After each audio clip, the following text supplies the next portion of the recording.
Little backstory, I've lived in Central Florida my entire life. When I was 20, I met Jack in an online video game and fell in love. He lived in Indiana, so after 4 years of long distance, I moved to Indiana to live with him. That was 2 years ago in May. Jack flew down to make the 18-hour drive up to Indiana with me. We loaded up my belongings, along with my dog and my cat, into my tiny hatchback and set off to my new home. It took a couple months for me to find a job. I entered the workforce straight out of high school and never went to college, so my experience was all in pet stores and zoos. Growing up in Central Florida meant there were always theme parks and zoos for the tourists. I had professionally worked with animals since I was 15, and we always had a plethora of pets when I was a kid. Caring for animals was the only thing I knew how to do. In northern Indiana, however, the animal husbandry jobs were scarce. It was an industrial area. Jack and I lived in a tiny town a few hours north of Indianapolis. The only things around here were cornfields and factories. There were rundown churches and gas stations, and a McDonald's, speckled on street intersections, but for the most part the entire area was fields and huge factories and warehouses. There were no zoos or pet stores anywhere within reasonable daily driving distance, so I spent a few months after getting settled in my new home working in a factory. It was an assembly job. I sat in a chair for 10 hours a day and assembled thousands of air pumps. You know, the kind they attach to bubblers and fish tanks? Those kind. It was tedious and mind-numbing. I'd spent my entire life working with animals, and I couldn't handle staring at my hands for 10 hours a day. So I registered and interviewed at a temp agency and strictly told them no factories. They basically told me to not get my hopes up. 99.99% of the jobs they had are factory work, and that very rarely they'd get some kind of clerical office position. I bargained on that fact and told them to call me when something came up, and went home to sulk. I was expecting at least a month to go by before I heard anything from them. With as rare as non-factory work was in the area, I was pleasantly surprised when I got a call from the temp agency the next day. When I answered the phone, a male voice greeted me. I was initially hesitant. There were only women on staff at the agency while I was there. The man said his name was Jim, and he was calling from the best temp agency. Name changed for anonymity, obviously. But I guess I had no reason to doubt his authenticity. Maybe he just had the day off while I was there. Anyway, he told me he'd found me a job. It was at a factory, but in their human resources department as a receptionist. I was ecstatic. A receptionist job wasn't anywhere close to the work I was familiar with, but who can't file paperwork and answer phone calls? I told Jim I'd take the job, and he gave me an address and told me to go there on Monday at 8 a.m. I told Jack all about it, and he was excited for me. Monday rolls around, and I put on my fanciest outfit, plug the address Jim gave me into my phone, and drive my way there. The address led me to an industrial park with about a dozen different companies' buildings littered about.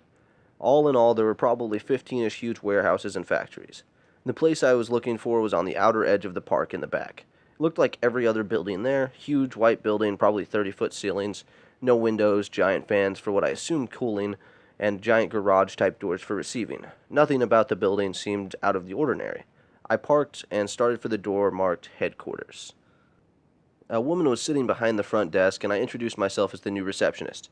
Turns out this lady, we'll call her Mandy, was the current receptionist, and she was going to be my trainer for the job as she was moving out of state. She took me quickly around the office and introduced me to roughly 50 people in the office and had me poke my head out into the factory so I could see it.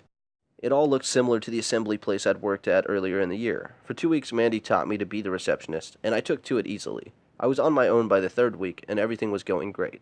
So, for an entire year, I worked there. I'd go home every day and tell Jack how my day was, the joke Kim from accounting had told me, Karen in customer service's story about the cute thing her daughter did last night, and what color beanie Daniel the IT guy was wearing that day. The day after my 1-year anniversary at the company, they got me a cake. I drove to work like I'd done every Tuesday for a year. I was sipping a Starbucks mocha as I made my way through the industrial park to my building. When I rounded the final quarter, I slammed on my brakes and stared out my windshield. My building was gone. Actually, gone isn't the right word. Gone implies there was once a building there.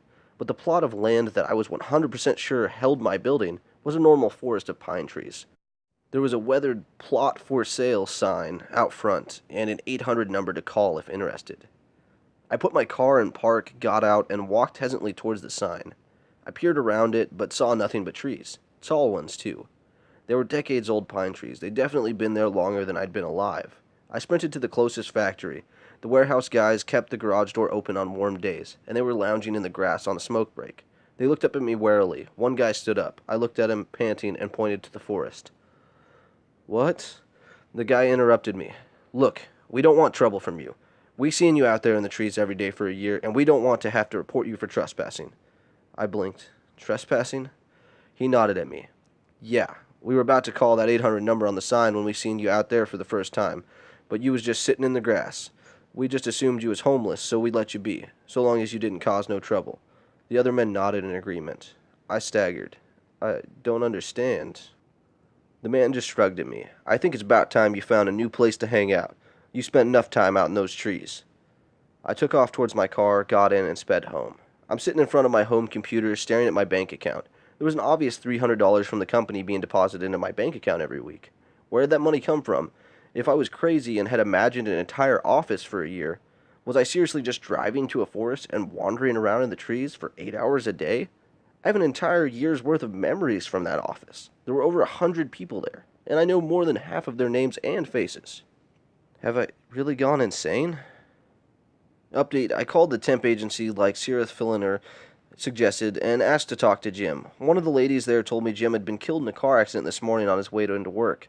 Was Jim somehow connected to this building/reality I've been living for in the past year? I also tried calling the 800 number on the weathered sign, but that line's disconnected. Update 2, Bali Bali 2000 suggested I find the place on Google Maps. The red circle is where my building used to be, the green line is the road I take to work, and the blue square is the warehouse where the guys on the smoke break were hanging out. Update 3, it's 7:30. Jack was supposed to be home from work at 4. He's not answering my texts or calls, and neither are my siblings or my mom. You guys, am I really in another reality? Everything seems the same otherwise. At least my pets are still in the house. I might be having a panic attack.